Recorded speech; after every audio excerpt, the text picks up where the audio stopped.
জান্নাতের দরজা খুলেছে, জান্নাতের দরজা খুলেছে, আসমানের দরজা খুলেছে, আসমানের দরজা খুলেছে।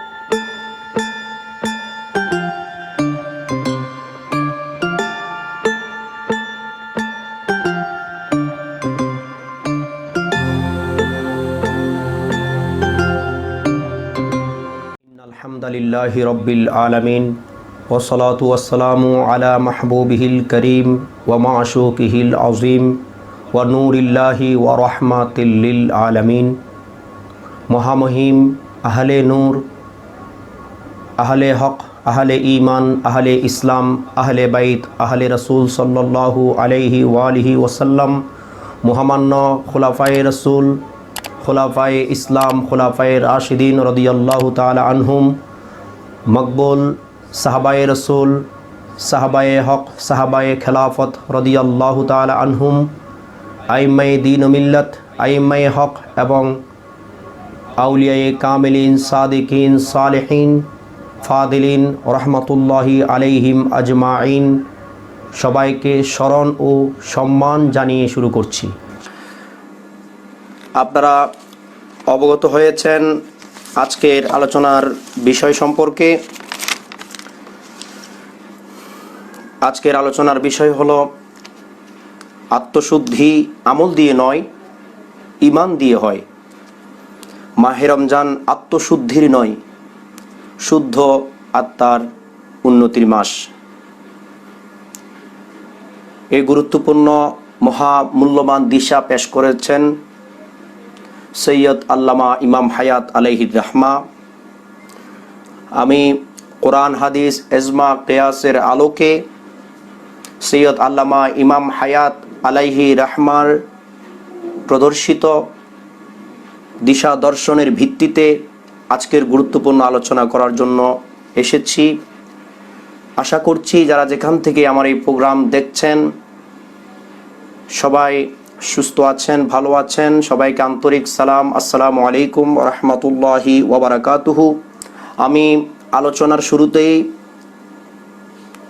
সারা বিশ্বে করোনায় আক্রান্ত সকল মানবিক মানুষের সুস্থতা কামনা করছি এবং সামনে এই করোনার আক্রান্ত থেকে যাতে মানবিক মানুষরা হেফাজত থাকে, রক্ষা পায়, প্রিয় নবীর উসিলায়, রহমতুল্লিল আলমিনের রহমতের উসিলায় যাতে এই করোনা থেকে মানব মণ্ডলী উদ্ধার ও মুক্তি হতে পারে যে কোনো একটা মাধ্যমে, সেই আশাবাদ আমি কামনা করছি।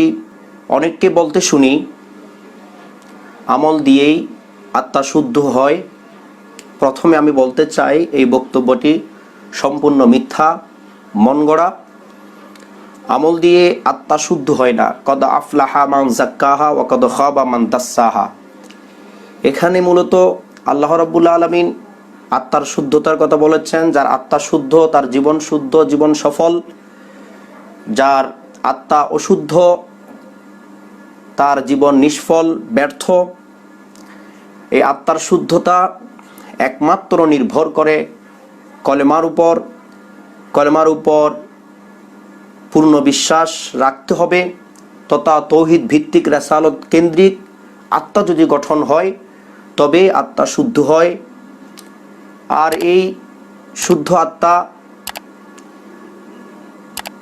অবশ্যই আমাকে খেয়াল রাখতে হবে আত্মার এই শুদ্ধতা প্রাণাদিক প্রিয় নবীর প্রতি সর্বোচ্চ সম্মান, তাজিম, সাথে সাথে সকল ধরনের মিথ্যা দল মত থেকে নিজেকে রক্ষা রাখা, নিজের আত্মাকে মুক্ত রাখা, নিজেকে সেফ রাখা, আত্মাকে পবিত্র রাখাই মূলত আত্মার শুদ্ধতা। এই ঈমানি শুদ্ধতার মাধ্যমেই মূলত বাহ্যিক বা আত্মিক উন্নতি ঘটে। সেজন্য আমাদের এই বিষয়টা জেনে রাখতে হবে যে আত্মার শুদ্ধতা আমল দিয়ে নয়, ঈমানের মাধ্যমে হয় তথা কলেমার মাধ্যমে হয়। তাই তো একজন অন্য ধর্ম অবলম্বনকারী যদি মুসলমান হতে চায় তাকে আমলের সবক দেওয়া হয় না বা আমল করার জন্য বলা হয় না। তাকে সর্বপ্রথম কলেমা পড়ার জন্য বলা হয়। এই কলেমার মাধ্যমে শপথ নেওয়া হয়।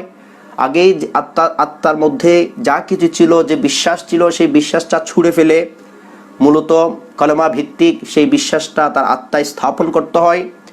লা ইলাহা ইল্লাল্লাহ বলে মূলত সংগ্রাম, প্রতিবাদ, শপথ যা কিছু বলি না কেন, এগুলোর মাধ্যমে তার আত্মার সেটআপটা পরিবর্তন করতে হয়।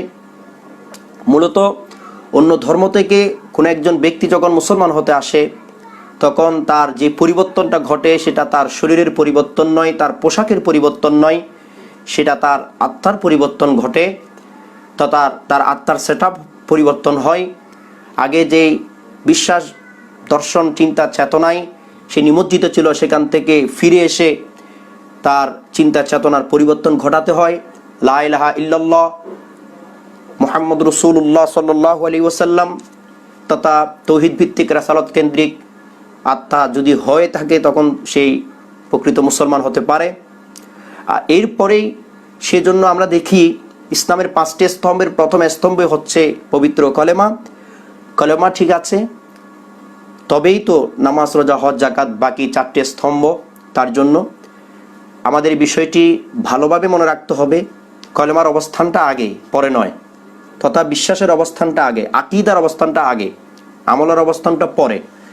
কেউ যদি ঘুলিয়ে ফেলে, অনেকে বলে যে না, আমলটাই মেইন, আমলটাই প্রধান, নাউজুবিল্লাহি মিন জালিক, তাহলে সেটা ইসলামের বিরুদ্ধে যুদ্ধ হয়ে যাবে। ঈমান, বিশ্বাসটাই প্রধান। যখন আমল ছিল না, আমল যখন ফরজ হয়নি, তখনই ঈমানদার ছিল। কিভাবে? নামাজ, রোজা, হজ, যাকাত ফরজ হয়েছে মদিনা শরীফ হিজরত করার পর। প্রিয় নবী মদিনা শরীফ হিজরত করার প্রায় 1 বছর আগেই মূলত, বা 6 মাস আগে অনেকে অনেকভাবে বলেছেন যে মেরাজ শরীফের মাধ্যমে নামাজ ফরজ হয়েছে। তাহলে বোঝা গেল আমল ফরজ হওয়ার পূর্ব ঈমানদার ছিল যারা মক্কা শরীফের মধ্যে প্রিয় নবীর সেই নবুয়তের এলান হওয়ার পর অনেকেই ঈমানদার হয়েছেন। তারা কোনো আমল দিয়ে ঈমানদার হয়নি, তারা প্রিয় নবীকে ভালোবেসে, প্রিয় নবীকে বিশ্বাস করে, প্রিয় নবীর সেই কথার উপর ডিপেন্ড করে তারা মূলত ঈমানদার হয়েছেন। তাহলে এই বিষয়টার উপর আমরা যদি ঈমান রাখি, বিশ্বাস করি, তাহলে বুঝে নিতে পারি যে অবশ্যই আমলের আগে ঈমান, বিশ্বাস, আকীদার অবস্থান। সেই হিসেবে আমল দিয়ে মূলত আত্মা শুদ্ধ হয় না, ঈমান দিয়ে, কলেমা দিয়ে আত্মা শুদ্ধ হয়। এই শুদ্ধ আত্মা যখনই শুদ্ধ হয়, এই শুদ্ধ আত্মার ডেভেলপমেন্টের জন্য, উন্নতির জন্য মূলত আল্লাহ রাব্বুল আলামিন প্রিয় নবীর মধ্য দিয়ে বিভিন্ন আমল মুসলমানের জন্য দান করেছেন। আমরা যদি সামনের দিকে যাই, যেমন সামনে আসছে মাহে রমজান। এই মাহে রমজান 30টা রোজা বা 29টা রোজা রাখি, এটা একটা আমলি বিষয়। আমরা আমল করি, এটা ফিজিক্যাল ইবাদত। এটা খুবই গুরুত্বপূর্ণ একটা ইবাদত। এটা সায়েন্টিফিক বিজ্ঞানীরাও এই ইবাদতের পক্ষে।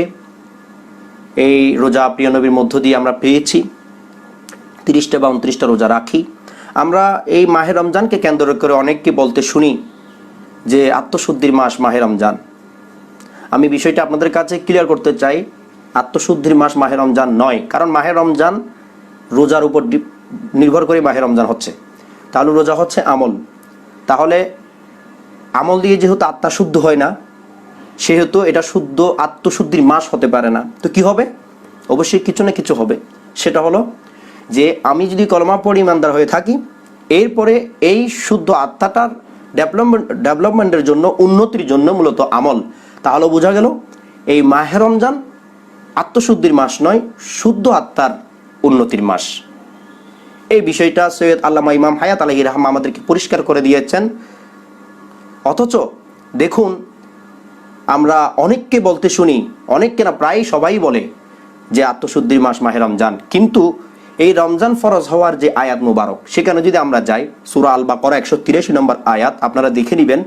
আল্লাহ রাব্বুল আলামিন বলেন, ইয়া আইয়ুহাল্লাযীনা আমানু কুতিবা আলাইকুমুস সিয়াম কামা কুতিবা আলাল্লাযীনা মিন ক্বাবলিকুম লাআল্লাকুম তাত্তাকুন।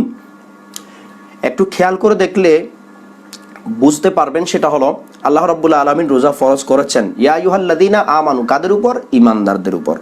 হে ঈমানদারগণ, দেখেন কুতিবা আলাইকুমুস সিয়াম, সিয়ামের অবস্থানটা ঈমানদারের পরের বিষয়, ঈমানের পরের বিষয়। তাহলে ইমানদার হলেই তো তার উপর সিয়াম ফরজ হবে, ইমানদার না হলে তার উপর সিয়াম ফরজ হওয়ার প্রশ্ন আসে না। তাহলে ইমানদার কিভাবে হয়? ইমানদার হয় ওই যে কলমার বিশ্বাসের ভিত্তিতে, প্রাণাধিক প্রিয় নবীকে প্রাণের ঊর্ধ্বে ভালোবাসার ভিত্তিতে, আল্লাহ রসুলের হওয়ার ভিত্তিতে, এবং তৌহিদ রেসালত খেলাফত ইমামতের ধারায় বিশ্বাসের ভিত্তিতে, রেসালতের প্রতি তৌহিদের প্রতি পরিপূর্ণ বিশ্বাসের ভিত্তিতে মূলত ইমানদার হয়। যারা ইমানদার হবে তাদের জন্যই নামাজ, তাদের জন্যই রোজা, তাদের জন্যই হজ, তাদের জন্যই যাকাত। আল্লাহ রাব্বুল আলামিন ডাক দিয়ে বলেন, ইয়া আইয়ুহাল্লাযীনা আমানু, হে ইমানদারগণ। তাহলে এখানে পরিষ্কার হয়ে যাচ্ছে যে ইমানের অবস্থানটা আমলের পূর্বে। এই আয়াত দিয়েও প্রমাণ হয়ে যায় মূলত আত্মশুদ্ধির মাস মাহে রমজান নয়, শুদ্ধ আত্মার উন্নতির মাস হচ্ছে মাহে রমজান। যেহেতু রমজান রোজা এটা হচ্ছে আমলি বিষয়, আমল দিয়ে আত্মা শুদ্ধ হয় না, শুদ্ধ আত্মার ডেভেলপ হয়। যদি এমন হয় আত্মশুদ্ধির মাস মাহে রমজান, তাহলে বাকি 11টি মাস কি আত্মা নাপাক ছিল, অশুদ্ধ ছিল? এটা তো আমরা একটা লজিক দিয়েও তো বুঝতে পারি।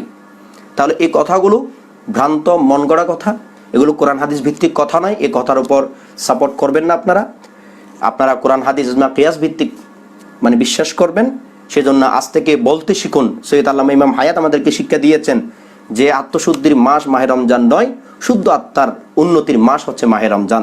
সুবহানাল্লাহ ওয়া রাসূলুহুল কারীম। আমরা যদি একটা হাদিস শরীফ দেখি মাহে রমজানের ফজিলত সম্পর্কে, একটা হাদিস শরীফ যদি আমরা দেখি, যেটা বুখারী শরীফ মুসলিম শরীফ দুইটা কিতাবের মধ্যে আছে, এবং মেশকা শরীফ কিতাবুস সওম পৃষ্ঠা নম্বর 173, হাদিস নম্বর 1776।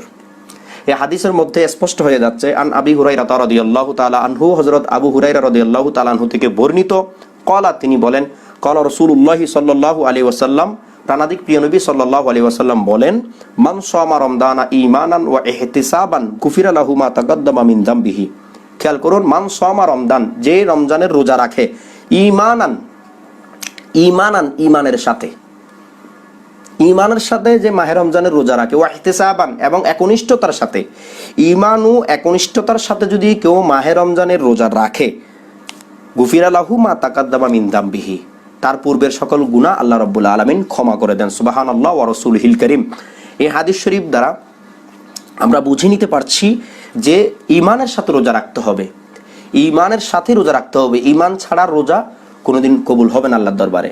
যেমন প্রাণ ছাড়া দেহের কোনো মূল্য নাই, ঠিক ঈমান ছাড়া আমলের কোনো মূল্য নাই। ঈমান ছাড়া আমলের কোনো মূল্য নাই। প্লাস্টিকের ফুল হওয়ার দরকার নাই, মানে প্রকৃত ফুল হওয়ার চেষ্টা করতে হবে। যে প্লাস্টিকের ফুল যেগুলো দেখতে সুন্দর বাট সুগন্ধ নাই, যেগুলোর মধ্যে সুগন্ধ নাই, খুশবু নাই, এই ফুল হওয়ার দরকার নাই। সো আমার ঈমান ঠিক আছে, এরপর আমল এটাই হবে প্রকৃত অরিজিনাল ফুলের মতোই, অর্থাৎ এটাই হচ্ছে দেহে প্রাণ থাকার মতোই। তো আমাকে অবশ্যই বুঝে নিতে হবে যে আমার ঈমান ঠিক রেখেই তো আমার নামাজ রোজা হজ যাকাত। আমি যতই নামাজ রোজা হজ যাকাত পড়ি, যদি আমার ঈমানে গরমিল থাকে, যেভাবে শানে রিসালাত আমার আকীদা যদি পরিষ্কার না থাকে, শানে রিসালাত আল্লাহর প্রিয় নবী, আল্লাহর জাতে পাকের নূর, প্রিয় নবীর সাথে আল্লাহ দিদার ইলাহি, যেটা মেরাজ শরীফে হয়েছে, সালাতু সালাম বিষয়, যে প্রিয় নবীর দুরূদ শরীফ পড়া, সালাতু সালাম পড়া যে ঈমানি ফরজ, সাথে সাথে খুলাফায়ে আহলে বাইত রাসূলকে আহলে হক হিসেবে মেনে নিতে হবে, এবং খুলাফায়ে রাশিদিন ইনাদের সিদ্ধান্তই প্রিয় নবীর সিদ্ধান্ত। খোলাফায়ে রাশিদিন 6 জন প্রত্যেককে আমাকে বিশ্বাস করতে হবে। মাকবুল সাহাবায়ে কেরামের আজমার প্রতি সম্মান জানাতে হবে। খলিফাতুর রাসূল একজন নয় 6 জন, সেই বিশ্বাসটা আমাকে রাখতে হবে। এবং এজিদকে অবশ্যই কাফের হিসেবে বিশ্বাস করতে হবে। এবং এজিদের বাপ সেই মুয়াবিয়া অবশ্যই দ্বীনের শত্রু ছিল, আহলে বাইত খোলাফায়ে রাশিদিনের শত্রু ছিল, এই বিশ্বাস রাখতে হবে। এবং জামে ইমামগণ আউলিয়া কেরামের ধারায় আমাকে বিশ্বাস রাখতে হবে, আউলিয়া কেরামের প্রতি শ্রদ্ধা তাজিম রাখতে হবে। তবে তো আমি ইমানদার হতে পারবো। আমার ইমানের কোন একটা সাইড যদি অপূর্ণ থাকে, গ্যাপ থাকে, তাহলে যতই আমল করি আল্লাহর দরবারে কোনো আমলই কবুল হবে না।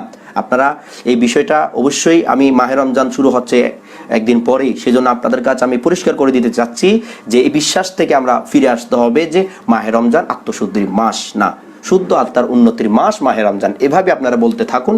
এটাই কোরআন হাদিস ইজমা কিয়াস ভিত্তিক রাইট কথা, যেটা সৈয়দ আল্লামা ইমাম হায়াত আলাইহি রাহমা আমাদের কাছে পরিষ্কার করে দিয়েছেন। আর আত্মশুদ্ধির মাধ্যমে আপনারা রোজা রাখুন, ইমান ঠিক রাখুন, বিশ্বাস ঠিক রাখুন, আকীদা ঠিক রাখুন, তারপর আমল করুন। আল্লাহ আমাদের সবাইকে এই মাহে রমজানের গুরুত্ব বুঝে মাহে রমজানকে সুন্দরভাবে উদযাপন করার তৌফিক দান করুক এবং প্রত্যেকে দোয়া খায়ের করব, দোয়া খায়ের করে এই করোনা ভাইরাসের এই সংক্রমণ থেকে যাতে আমরা সবাই মানববন্ধনে মুক্তি পেতে পারি। রহমানি ওয়া রাহমাকুমুল্লাহ। আসসালামু আলাইকুম ওয়া রাহমাতুল্লাহি তাআলা ওয়া বারাকাতুহু।